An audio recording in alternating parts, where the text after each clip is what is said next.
Avez-vous un guide dans la vie? Plusieurs. Il ne faut pas en avoir rien qu'un. C'est comme les gens d'un seul lit. Il faut que tu t'en méfies bien, bien, bien, bien gros. Tout est un guide. Il s'agit d'en profiter. Peut-être ma mère. Ma mère m'aide beaucoup. Un guide? Mon Dieu, pas vraiment, là. Je laisse aller les choses une journée à la fois, puis on essaye le plus possible. Oui, un guide de valeur à nous, là, oui. Oui. C'est Dieu, mon ami. Un guide important,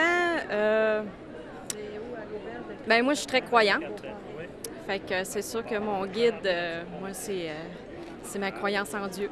Ben, on a toujours un qui est d'un plus haut que nous autres, qui nous guide. Un guide? Je me suis toujours guidé moi-même.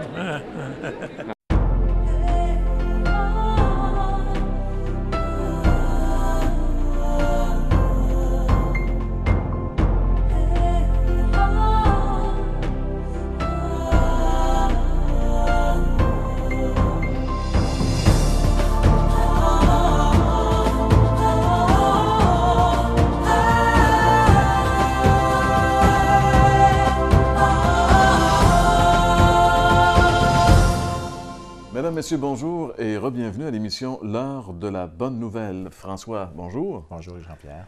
Dans le cadre de cette série où le thème général est Jésus seul, aujourd'hui notre thème c'est Jésus le seul guide.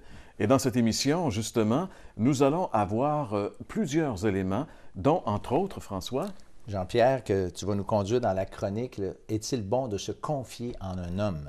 Et on va avoir le témoignage, François, de quelqu'un que tu connais bien, Jean-Paul Gosselin. C'est un collaborateur de l'heure de la bonne nouvelle parce que c'est un libraire et souvent, il nous permet d'avoir de bons prix sur l'offre que nous vous faisons. Oui, Jean-Pierre. Puis aussi, on va avoir un chant qui s'intitule « Attire-moi à toi » de notre invité Jacques Whitney. Et au message, eh bien, c'est mon ami Gaston Jolin. D'ailleurs, c'est plus qu'un ami pour l'heure de la bonne nouvelle. C'est lui qui était là à la toute première émission. Gaston qui, pour la première fois dans cette série, sera avec nous au cours de cette émission.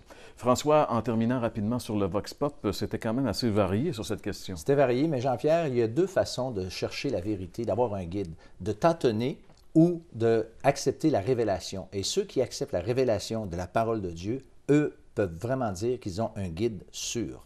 Donc, beaucoup de belles choses pour vous à cette émission de l'heure de la bonne nouvelle.